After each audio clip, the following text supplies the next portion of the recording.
Hello students, NCERT math class 9th में आप सभी का स्वागत है। मैं कृष्णा। आज हम आप लोगों को प्रश्नावली 1.3 के प्रश्न को हल कर बताएंगे।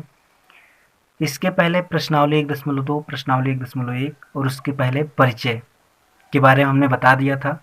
आज हम प्रश्नावली 1.3 के सवाल को हल करेंगे, जो कि अपना पहला सवाल है ये कि निम्नलिखित भिन्नों को दशमलव रूप में लिखिए और बताइए कि प्रत्येक का दशमलव प्रसार किस प्रकार का है। अब यहाँ पे 3 लिखे हैं और भी हैं, लिख देते हैं अभी हम थोड़ी देर में। यहाँ पे जैसे 36/100 है, 1 सही 1/11 है, 4 सही 1/8 है। अब हमें बताना है कि 36/100 क्या है, इस यानी कि दशमलव का प्रसार क्या है, शांत है कि अशांत क्या है।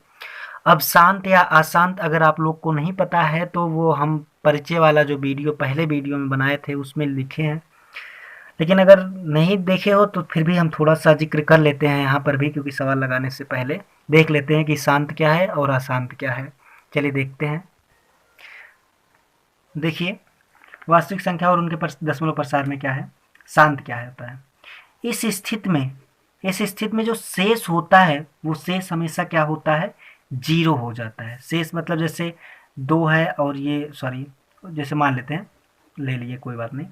जैसे अगर हम बात करें यहाँ पे तो 5 कटेगा कि नहीं, 0 होगा, यानी कि 2 दूनी 4, कितना बचा, 1 आया, दशमलव लगाएंगे 0 आएगा, 2 पच्चे 10, यानी कि शेष क्या हो गया, 0 हो गया। अब जब शेष 0 हो जाता है तो अपना कौन सा हो जाता है दशमलव प्रसार का, वो कौन सा नियम हो जाता है, वो शांत दशमलव, यानी कि क्या हो जाता है, शांत दशमलव।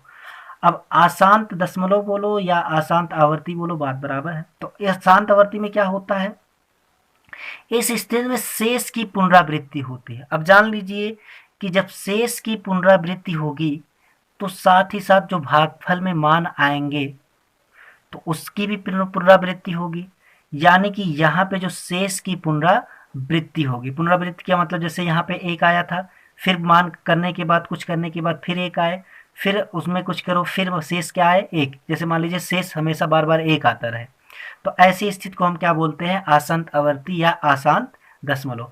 तो आपको समझ में आ गया होगा कि शांत दशमलव और अशांत दशमलव या अशांत आवर्ती क्या होता है। तो चलिए देखते हैं जो हमारा सवाल है।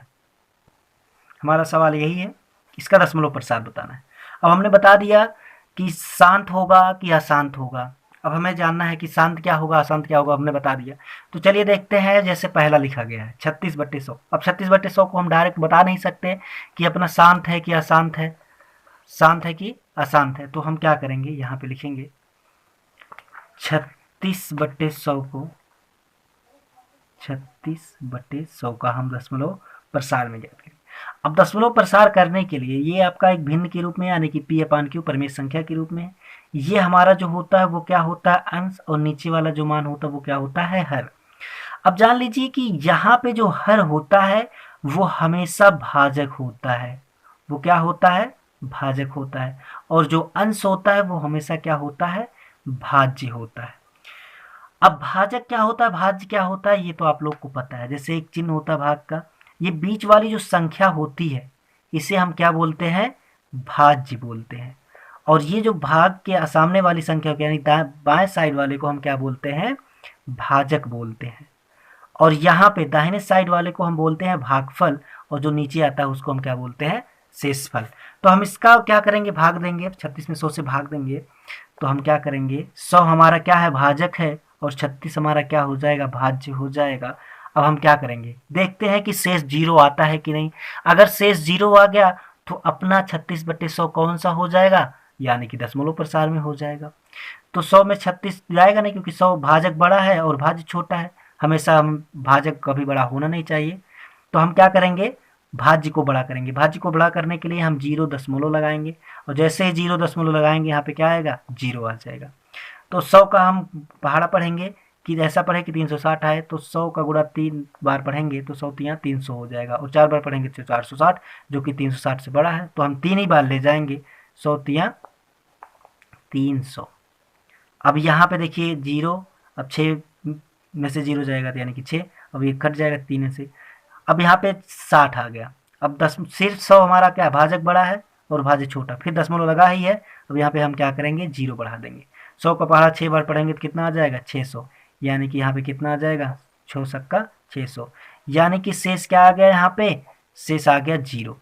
अब जब शेष 0 आ जाता है तो अपना कौन सा प्रसार हो जाता है, वो दशमलव प्रसार में वो हो जाता है हमारा शांत प्रसार।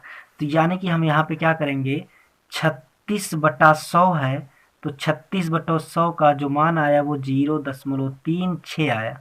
अब 0.36 आया यानी कि शेष 0 आ गया, तो इस स्थिति में ये कौन सा हो जाएगा, हो जाएगा अपना शांत दशमलव। उसी तरह से 1/11 है, 1/11 में भी एक हमारा क्या हो जाएगा, भाज्य, और 11 क्या हो जाएगा, भाजक। उसी तरह से भाग देंगे जैसे हम इसको दिए। अगर शेष 0 हो जाता है तो हमारा शांत है, अगर 0 नहीं आ रहा है, बार बार रिपीट हो रहा है, पुनरावृत्ति हो रही है शेषफल की, तो अपना क्या हो जाएगा, अशांत हो जाएगा। तो ये आप लोग लगा लोगे। चलिए देखते हैं अगले क्वेश्चन। उसी तरह से ये भी हो जाएगा, 8 चौक 32 1 33, सेम टू सेम। ये तो लग जाएगा क्योंकि कक्षा 4-5 से आप लोग पढ़ते आते होंगे, तो वो सिर्फ समझाना था कि शांत क्या अशांत क्या, अब आप लोग को लग जाएगा। अगला क्वेश्चन देखते हैं, क्वेश्चन नंबर 2 क्या है। क्वेश्चन नंबर 2 लगाने से पहले ये सभी 1/11, 4 से 1/8 और भी इसमें है, जैसे है 3/13, 3/13 है, और है अपना 2/11, और है अपना एक 329/400। ये होमवर्क के रूप में पहले इसको लगा लेना आप लोग, फिर दूसरे क्वेश्चन पे आना, दूसरे सवाल पे। चलिए देखते हैं प्रश्न नंबर 2। प्रश्न नंबर 2 ये है, आप जानते हैं कि 1/7 बराबर 0.14285 बार मतलब इसके ये रिपीट होता रहेगा है। वास्तव में लंबा भाग दिए बिना क्या आप यह बता सकते हैं कि 2/7, 3/7, 4/7, 5/7, 6/7 का मान क्या होगा। मतलब बिना भाग दिए, हमने जो उसके पहले सवाल लगाया था हमने भाग दे के पता किया था कि उसका जो मान आया था कितना आया था। यहाँ पे बिना भाग दिए, यानी कि 2 में 7 से भाग दिए बिना, 3 में 7 से भाग दिए बिना हमें पता करना है कि इसका मान क्या होगा। पता हो जाएगा, बहुत आसान है। क्या आसान है, क्योंकि हमें पता है यहाँ पे जो हल होगा हमारा कैसा होगा। हमें पता है कि 1/7 का जो मान दिया है, 1/7 का मान कितना दिया, 0.14285 बार है। अब 1/7 का मान दे दिया है, अब हमें किसका किसका पूछा है, 2/7, 3/7, 4/7, 5/7 और 6/7। यानी कि अगर हम पूछे 2/7 का मान क्या होगा, अब 2/7 का जो मान होगा वो कुछ इसी तरह से होगा। यानी कि हम 2/7 को इस तरह से लिख सकते हैं कि नहीं, 2 गुणे 1/7, 2 गुणे 1/7, यानी कि 2 एकन्नम 2, 2 एकन्नम 2 और नीचे कुछ नहीं थे, यानी कि 7 एकन्नम 7, यानी कि 2/7 को हम लिख सकते हैं 2 गुणे 1/7। यानी कि हम 2/7 को हम इस तरह से लिख सकते हैं 2 गुणे 1/7 के रूप में। और 1/7 के रूप में क्यों लिखे, क्योंकि हमें 1/7 का मान पता है ये।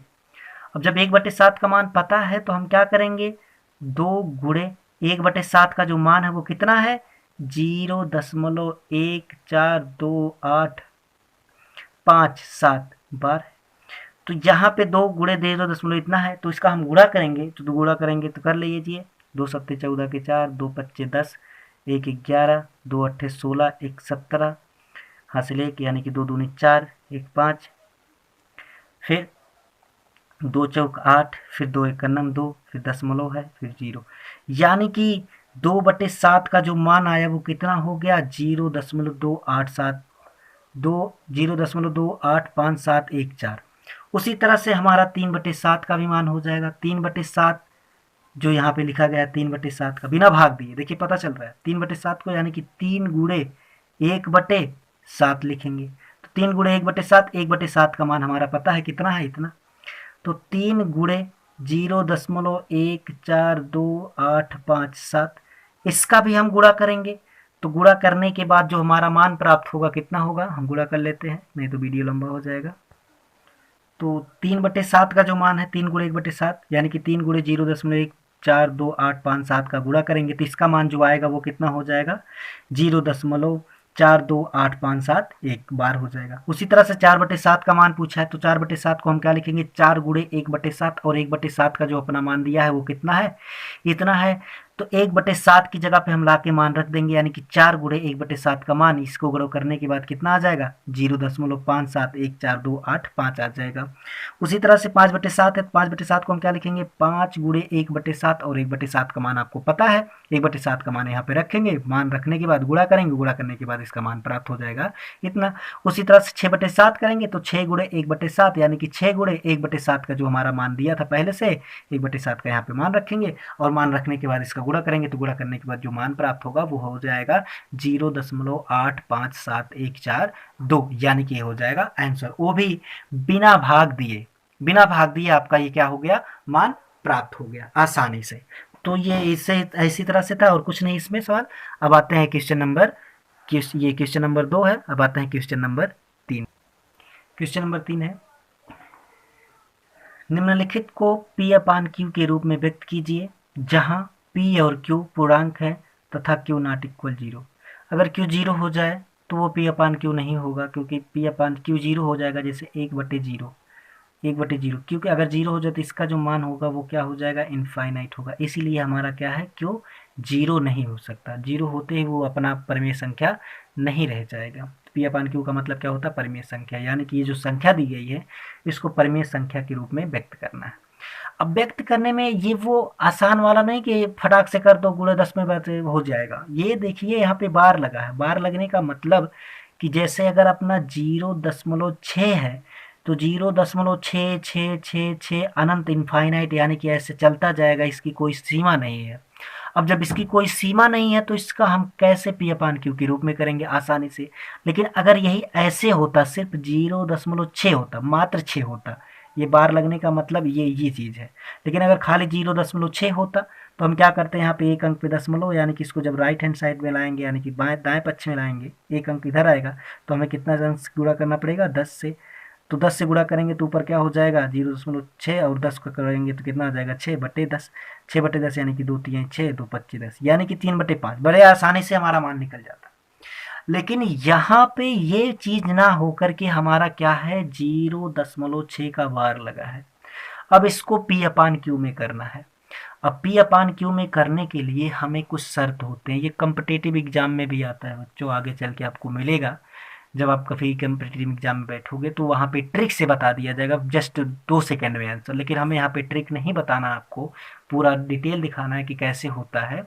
तो चलिए देखते हैं 0.6 का क्या करना है P/Q के रूप में। तो सबसे पहले क्या होता है यहाँ पे मानना पड़ता है, माना कि 0.6 बार है वो हमें क्या किसके बराबर मान लेना पड़ेगा x बराबर, जो x बराबर वो 0.6 बार है।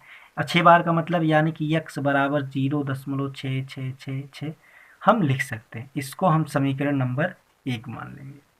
अब यहाँ पे 0.6 है, अगर कि ऐसा हम क्या गुणा कर दें कि ये हमारा क्या आ जाए दशमलव के बाद, यानी कि एक अंक दिखने लगे पूरा पूरा, यानी कि जैसे 6 आ जाए, 60 आ जाए, 66 आ जाए। तो हमें 6 लाने के लिए यहाँ पे कितने से गुणा करना पड़ेगा 10 से, क्योंकि अगर एक अंक अपना 10 दाएं तरफ खिसकता है तो 10 से गुणा करते हैं, 2 अंक खिसकता है तो 100 से गुणा करते हैं, 3 अंक खिसकता है तो 1000 से गुणा करते हैं। तो हमें एक अंक ही खिसकाना इधर, तो हमें क्या करेंगे दोनों तरफ, यानी कि समीकरण एक में दोनों तरफ 10 से गुणा कर देंगे। गुणा करने पर यानी कि 10 से गुणा करेंगे, तो जब 10 से गुणा करेंगे तो अपना क्या हो जाएगा 10 से इधर भी 10 से इधर भी, यानी कि इधर हो जाएगा 10x, इधर हो जाएगा क्या 10x, तो इधर भी क्या हो जाएगा 0.66666 गुणे डैश डैश डैश, ऐसे हो जाएगा गुणे 10।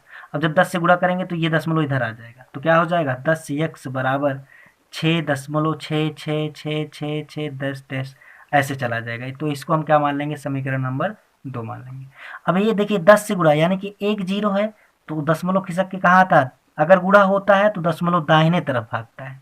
अगर गुणा है दशमलव वाली संख्या में तो जो दशमलव होता है वो दाहिने तरफ भाग जाता है, अगर भाग होता है तो दशमलव कहाँ चला जाता है बाएं साइड।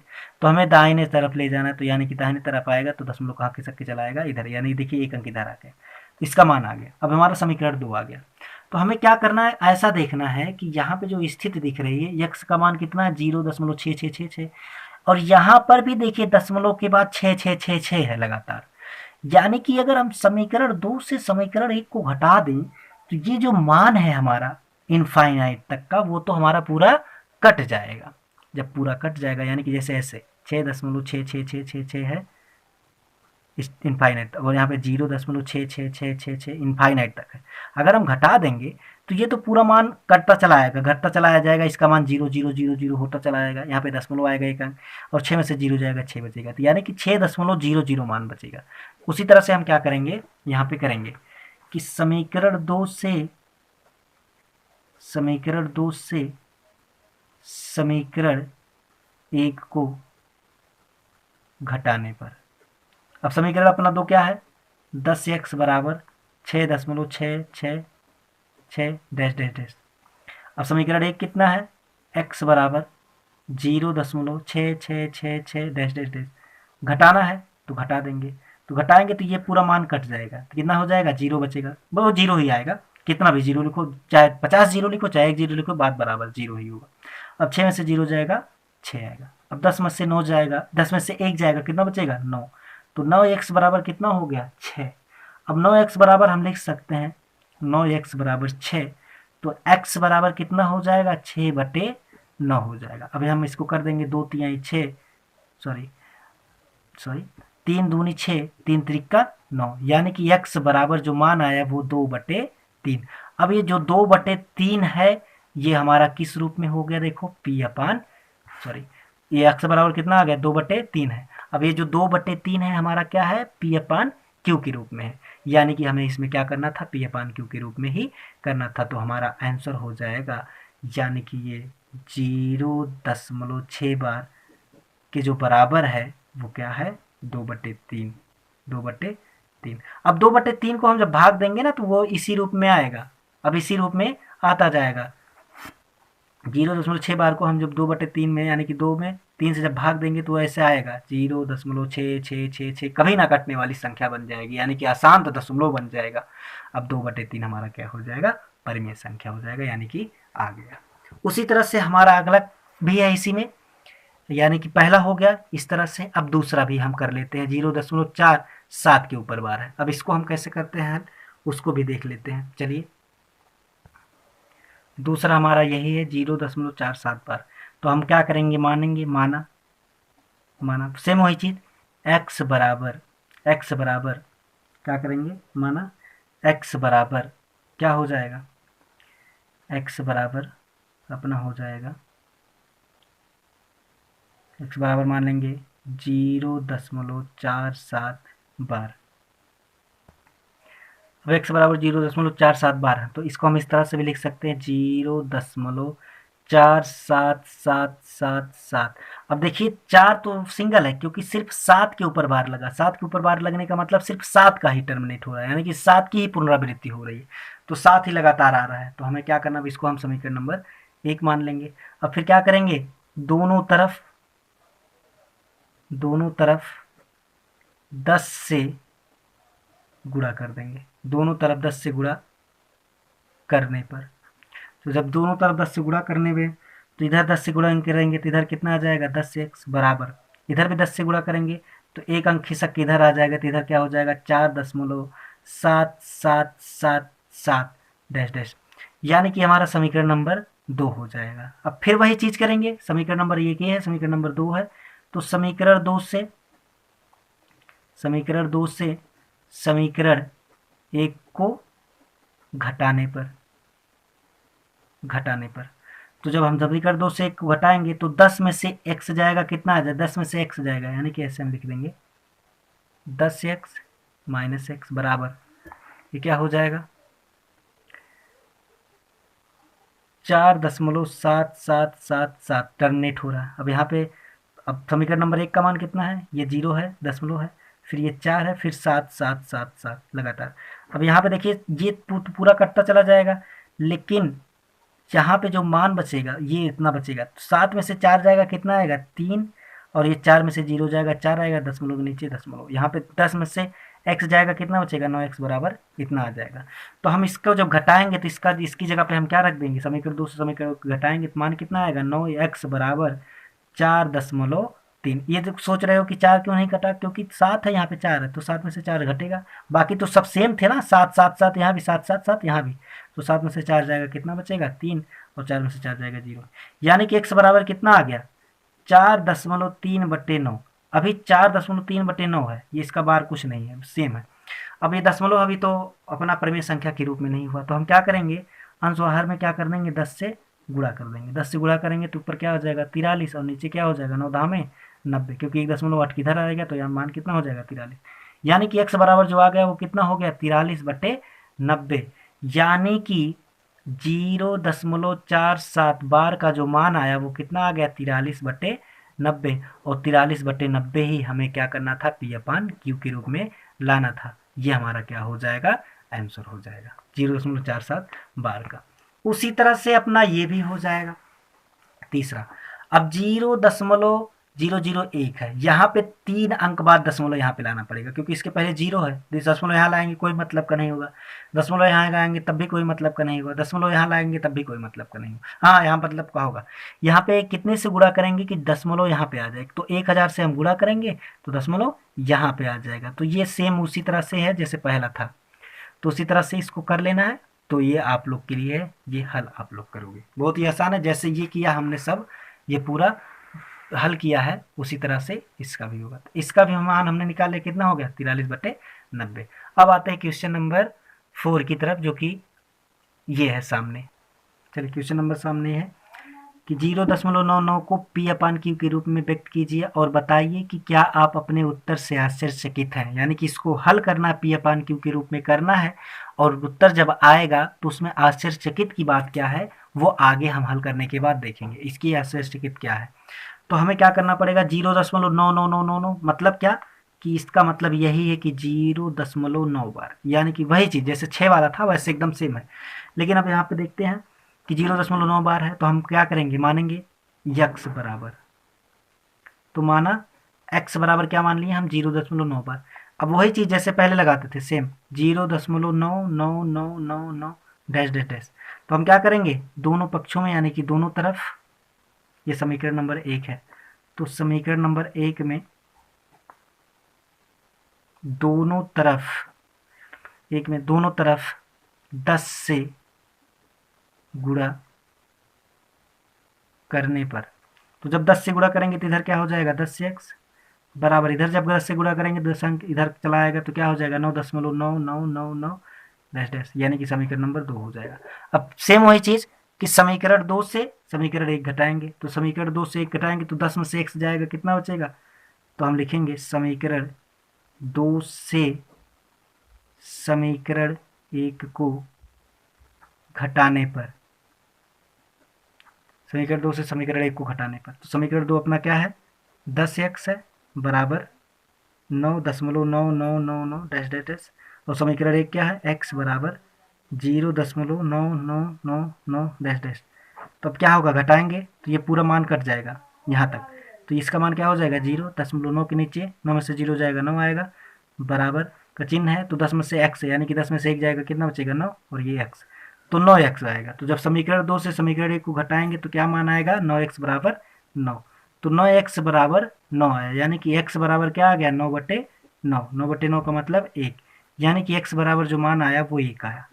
अब आश्चर्यचकित वाली बात क्या है कि जो x बराबर 1 आया यह तो एक प्राकृतिक संख्या भी है, और 1/1 परिमेय संख्या तो है, लेकिन ये साथ साथ परिमेय के साथ साथ अपरिमेय, क्योंकि यहाँ पे क्या है अपरिमेय है, और यहाँ पे 1/1 क्या है 1/1 क्या है यहाँ पे परिमेय आया। परिमेय का मतलब जैसे यहाँ पे वहाँ पे क्या था 2/3 था, तो 2/3 को हमने काट रहा था तो एकदम सेम वैल्यू आ रही थी, लेकिन अब एक में भाग दोगे तो 0.99 कहाँ आ रहा है बताइए, एक में भाग दीजिए 0.99 आ रहा है। तो हाँ, यहाँ पे आश्चर्यचकित की बात क्या है, क्योंकि 0.999 एक अपरिमेय संख्या है, और एक एक, ये भी एक वन वाला, इसको हम लिखो वन, एक एक परिमेश, एक एक वही मतलब नहीं कि एक एक, वो आपका एक दूसरा और ये एक आपका वन, यानी कि वन एक परिमेय संख्या है। अब बताइए कि जो परिमेय संख्या है वो अपरिमेय संख्या कैसे होगी, यानी कि रियल परिमेय। तो चलिए देखिए, तो क्या हो जाएगा अपना, यही होगा इसका, क्या हो जाएगा, आश्चर्यचकित, क्योंकि 1/1 का हम भाग देंगे तो 0.9 संभावना दिक्कत होगी। आश्चर्यचकित की बात यही है कि 1 में 1 से भाग देंगे तो आ ही नहीं सकता, वही चीज़ है यहाँ पे दिखाने की। तो चलिए क्वेश्चन नंबर 4 भी आपका कंप्लीट हुआ।